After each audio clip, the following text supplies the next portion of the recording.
La dette de la France explose, les dépenses publiques sont au plus haut. Mais qu'est-ce qu'on va devenir? Quelle est la solution? Eh bien, Aurélien Lecoq, député LFI, a la solution, rien que pour vous. Pérou et Macron veulent nous faire travailler 7 heures gratos à l'année. Eh bien non, il n'est pas d'accord. Et là pour l'instant, je le rejoins, il est hors de question que je bosse 7 heures gratos pour que Manu aille faire du jet ski gratuit avec Jean-Michel. Mais alors, qu'est-ce qu'il nous propose en solution? Eh bien, devinez quoi? Plus de taxes. Et oui, qu'est-ce qu'on va faire? Où est-ce qu'on va devoir trouver de l'argent? Mais je sais, plutôt que de créer de la valeur, de donner de la valeur ajoutée, on va voler ceux qui entreprennent, ceux qui investissent pour essayer de s'en sortir dans cet enfer fiscal. Tu as de l'argent? Parfait, donne-le-moi, partage. Bref, Aurélien Lecoq est en train de trahir le fait que la France est devenue Sovietland, qu'il lui manque plus que la faucille et le marteau, et que tout ce qu'ils ont en bouche, c'est plus de taxes, encore plus de taxes. Nous n'allons pas travailler plus, on ne va certainement pas couper dans les dépenses publiques, nous n'allons certainement pas couper dans cet état en obésité morbide, non, on va taxer les gens encore plus. Telle est la solution, ne jamais ajouter de valeur, toujours ajouter plus d'impôts. Et même en bonus, regardez, pour ceux qui restent jusqu'à la fin, je vous ai même préparé des chiffres, hélas, qui ne présagent rien de bon pour l'avenir de la France, avec notre ami Marc Toiti qui va remettre Aurélien Lecoq à sa place, et plot twist, qui se fait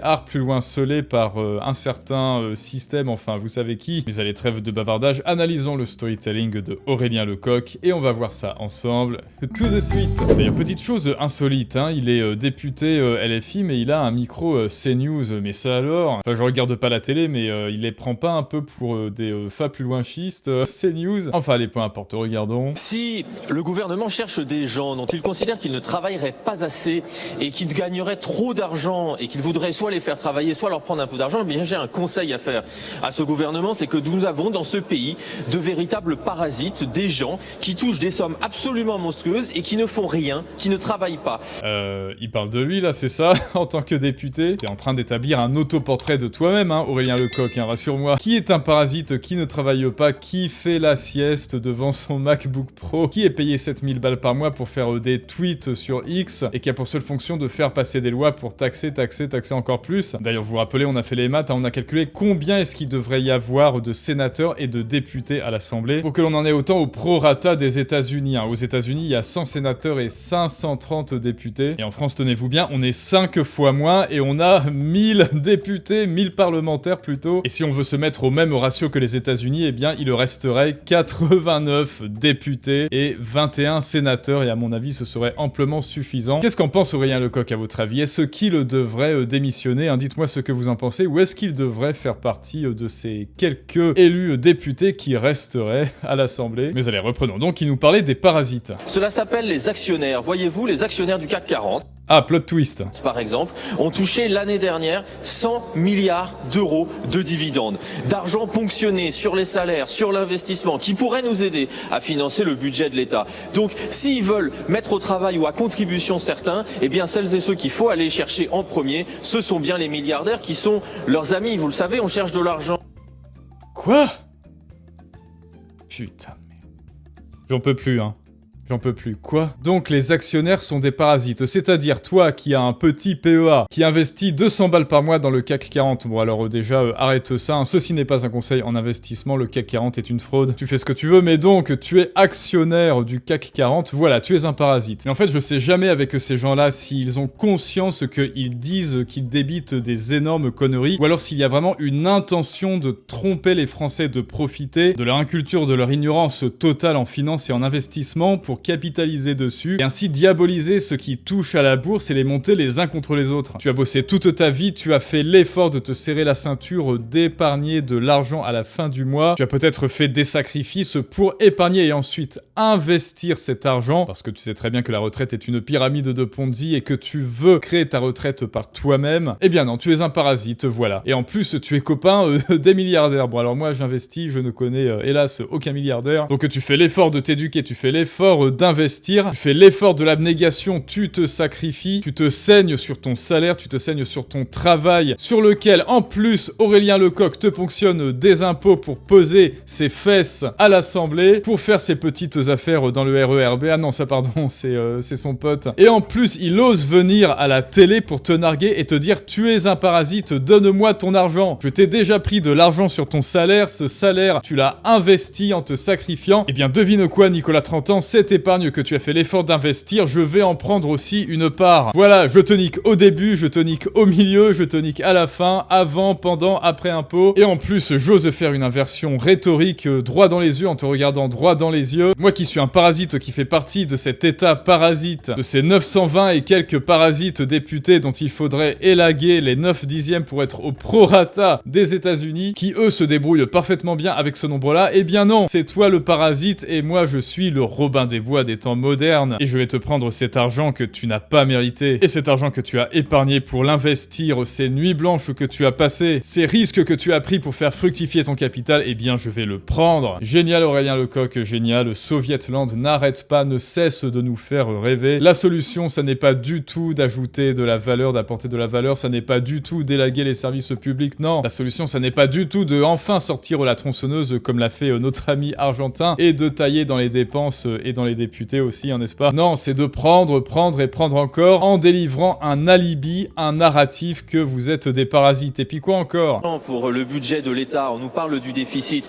Depuis 2017, les ultra-riches, ceux que Macron a gavés à coût de 70 milliards d'euros de cadeaux fiscaux par an, eh bien, ils ont doublé leur fortune et ils possèdent 1228 milliards d'euros, 3 fois le budget de l'État. Je pense que s'il y a de l'argent à aller chercher, il est là-bas et qu'il faudrait arrêter de s'en prendre toujours aux mêmes, à celles et ceux qui aujourd'hui, alors qu'ils travaillent, galèrent déjà pour manger. Ils sont 8 millions à dépendre de l'aide alimentaire, galèrent alors qu'il fait froid encore cet hiver à se loger, à payer leurs factures d'électricité. Ils sont 12 millions dans ce cas-là. Il faut arrêter cette espèce de Robin des Bois à l'envers où le gouvernement décide de prendre dans les poches des plus pauvres pour donner aux plus riches. Ah ouais, donc en fait, c'est de la jalousie, quoi. Il est jaloux que Bernard Arnault ait réussi dans les affaires et donc qu'il ait fait fructifier son capital et qu'il ait réussi à investir, qu'il ait pris ces risques-là, qu'il ait pris des risques inhérents à l'entrepreneuriat, qui est par contraposé à l'effet inverse de ce qu'est un député, évidemment, qui lui a juste à poser son cul sur une chaise et à voter ou pas voter et à faire le con sur X. Les entrepreneurs ont pris de leur temps de vie, ils ont investi en énergie, en temps de vie, en prise de risque pour faire fructifier leur capital et lui, Aurélien Lecoq, gros jaloux, donnez l'argent